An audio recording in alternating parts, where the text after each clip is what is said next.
ಮದುವೆಯಾಗಿ ಇಷ್ಟು ದಿನ ಆಯ್ತು, ಇನ್ನೂ ನಮ್ಮ ವಿಶಾಖಂಗೆ ವಿಶ್ಯು ಟೇಸ್ಟ್ ಏನು ಅಂತ ಗೊತ್ತಿಲ್ಲ. ಅದೇ ನಮ್ಮ ರಾಧಿಕಾ ಆಗಿದ್ರೆ ಅವಳಿಗೇನು ಹೇಳ್ಕೊಡ್ಬೇಕಾಗೇ ಇರಲಿಲ್ಲ. ಯಾರಿಗೇನು ಇಷ್ಟ, ಏನು ಸೇರೋಲ್ಲ ಎಲ್ಲ ತಿಳ್ಕೊಂಡಿದ್ಲು. ಅತ್ತೆ, ರಾಧಿಕಾ ಇಲ್ಲಿಂದ ಹೋಗಿದ್ದು ಒಳ್ಳೇದೇ ಆಯ್ತು ಬಿಡಿ. ವಿಶಾಖ ಈಗ್ಲಾದ್ರೂ ತನ್ನ ಜವಾಬ್ದಾರಿ ಏನು ಅಂತ ತಿಳ್ಕೊಳ್ತಾಳೆ. ಹಾಡ್ತಾ ಹಾಡ್ತಾ ರಾಗ ಅಂತಾರಲ್ಲ ಹಾಗೆ. ರಾಧಿಕನ ಆರೋಗ್ಯ ಹೇಗಿದೆ? ನಿನ್ನೆ ಬಂದಾಗಿಂದ ಅವ್ರು ಕಾಣಿಸ್ತಾನೆ ಇಲ್ಲ. ಅವಳು ಮಧುರಾಪುರಕ್ಕೆ ಹೊರಟೋದ್ಲಪ್ಪ, ಅವ್ರ ತಂದೆ ಮನೆಗೆ.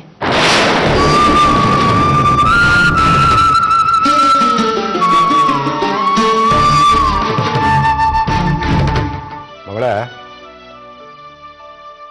ಇವತ್ತು ಸಂಜೆ ದೇವಸ್ಥಾನದಲ್ಲಿ ನಿನ್ನ ಸಹಾಯ ನನಗೆ ತುಂಬ ಬೇಕಾಗುತ್ತಮ್ಮ. ಇವತ್ತು ವಿಶೇಷವಾದ ಪೂಜೆ ಇದೆ, ತುಂಬ ಜನ ಬರ್ತಾ ಇದ್ದಾರೆ, ನಂದೂ ಇಡ್ತಾನೆ. ಅಲ್ಲ, ನಿನ್ನ ಭಜನೆ ನಾನು ಕೇಳಿ ಯಾವ ಕಾಲ ಆಗೋಯ್ತು ಮಗಳೇ. ನೋಡು, ಇವತ್ತು ಕನಿಷ್ಠ ಅಂದ್ರು 3 ಹಾಡಾದ್ರೂ ನೀನು ಹಾಡಲೇಬೇಕು. ಏನ್ ಕುಸೆ?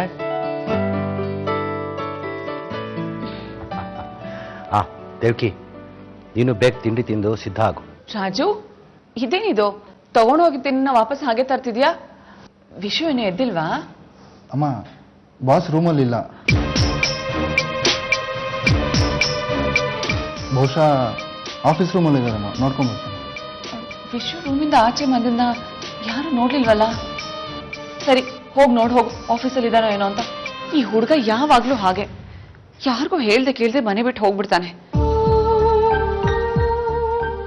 ಮನೇಲಿ ಇರೋರೆಲ್ಲ ಗಾಬರಿ ಆಗ್ತಾರೆ ಅಂತಾನೂ ಗೊತ್ತಾಗಲ್ಲ ಅವನ್ಗೆ. ಅಮ್ಮ, ಸುಮ್ಮನೆ ಯಾಕೆ ಟೆನ್ಷನ್ ಮಾಡ್ಕೋತೀರಾ? ನಾನು ಅವನಿಗೆ ಫೋನ್ ಮಾಡ್ತೀನಿ. ಬಹುಶಃ ಆಫೀಸ್ಗೆ ಹೋಗಿರ್ಬೇಕು ಅನ್ಸುತ್ತೆ. ಸರಿಪಾ, ಹಾಗೆ ಮಾಡು. ನಮ್ಮ ಮನೆಗೆ ಬಂದು ಒಂದೇ ದಿನಕ್ಕೆ ವಾಪಸ್ ಬಂದಿದ್ದೀರಂತೆ. ನಿಮ್ಮ ಜೊತೆ ರಾಧಿಕನೂ ಬಂದಿದ್ದಾಳೆ. ನಾನಾಗ ಮನೇಲಿರಲಿಲ್ಲ. ರಾಧಿಕಂಗೆ ನಮ್ಮ ಮನೇಲಿ ಬೇಜಾರಾಯ್ತೇನೋ, ಅದಕ್ಕೆ ವಾಪಸ್ ಬಂದ್ಲು ಅಂತ ಕೇಳ್ಕೊಂಡು ಹೋಗೋಣ ಅಂತ ಬಂದೆ. ಛೇ, ಬೇಜಾರಾಗುವಂಥದ್ದು ಏನೂ ಆಗಿಲ್ಲಪ್ಪ. ರಾಧಿಕನ್ನ ನಿಮ್ಮ ಮನೆಯವರೆಲ್ಲ ಮಹಾರಾಣಿ ಥರನೇ ನೋಡ್ಕೊಳ್ತಾ ಇದ್ರು. ನಿಜ ಹೇಳಬೇಕು ಅಂದರೆ ನಮ್ಮ ದೇವ್ಕಿಗೆ ರಾಧಿಕಾ ಇಲ್ಲದೆ ಮನೆ ಕೆಲಸ ಒಬ್ಬಳೇ ಮಾಡೋದಕ್ಕೆ ತುಂಬ ಕಷ್ಟ ಆಗ್ತಿತ್ತು. ಅದಕ್ಕೋಸ್ಕರ ಕರ್ಕೊಂಬಂದ್ವಿ ಅಷ್ಟೇನೆ. ಅದು ಅಲ್ಲದೆ ವಯಸ್ಸಿಗೆ ಬಂದಿರೋ ಹೆಣ್ಮಗುನ ಎಷ್ಟು ದಿನ ಅಂತ ಬೇರೆಯವ್ರ ಮನೇಲಿ ಬಿಟ್ಟಿರಕ್ಕಾಗುತ್ತೆ? ನೀನೇ ಹೇಳು. ರಾಧಿಕಾ ನಮ್ಮ ಮನೆಗೆ ಬೇರೆಯವಳಲ್ಲ. ಪಟ್ಟಾಭಿಷೇಕದ ದಿನ ವಿಶಾಖ ಮನೆ ಬಿಟ್ಟು ಹೋಗಿದ್ದಾಗ ರಾಧಿಕಾನೇ ನನ್ನ ಜೊತೆ ಪೂಜೆ ಕೂತು ನಮ್ಮ ಕಷ್ಟಗಳಿಗೆ ನೆರವಾಗಿದ್ಲು. ಆವತ್ತಿನ ಪರಿಸ್ಥಿತಿ ಹಾಗಿತ್ತು. ಇಲ್ಲದೆ ಇದ್ದಿದ್ರೆ ಅವಳು ನಿಮ್ಮ ಮನೆ ಹೊಸಲು ತುಳಿಯೋ ಹಾಗೋ ಇರ್ಲಿಲ್ಲ. ಅವಳಿಗೆ ಜಾತಿ ಇದೆಯಾ, ಕುಲ ಇದೆಯಾ? ಅವಳು ನಿಮ್ಮ ಮನೆ ಕಾಲಿಟ್ಟಿದ್ರಿಂದ ನಿಮ್ಮನೆ ಮೈಲಿಗೆ ಆಯ್ತು. ಇಷ್ಟಕ್ಕೂ ಅವಳು ಇರಬೇಕಾದ ಮನೆ ಇದು. ಏನೋ ಅಕ್ಕನ ಮನೆ ಅಂತ 4 ದಿನ ಅಲ್ಲಿದ್ಲು ಅಷ್ಟೇ. ಅಜ್ಜಿ, ಈ ಮಾತನ್ನ ರಾಧಿಕಾನೇ ಹೇಳಿ. ಅವಳಾಗೋಳೆ ಮನೆ ಬಿಟ್ಟು ಬಂದ್ಲು ಅಥವಾ ಬೇಜಾರಾಗಿ ಬಂದ್ಲು? ರಾಧಿಕನ ಕರೀರಿ, ನಾನೇ ಕೇಳ್ತೀನಿ. ನಮಗೆ ಕರೆಯೋಕೆ ಇಷ್ಟ ಇಲ್ಲ ಅಂದ್ರೆ ಬಿಡಿ, ನಾನೇ ಕರಿತೀನಿ.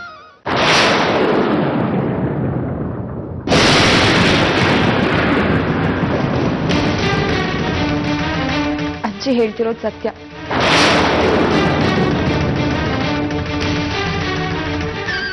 ನಾನು ನನ್ನಿಷ್ಟದ ಪ್ರಕಾರನೇ ಅಲ್ಲಿಂದ ಹೊರಟು ಬಂದಿದ್ದೀನಿ.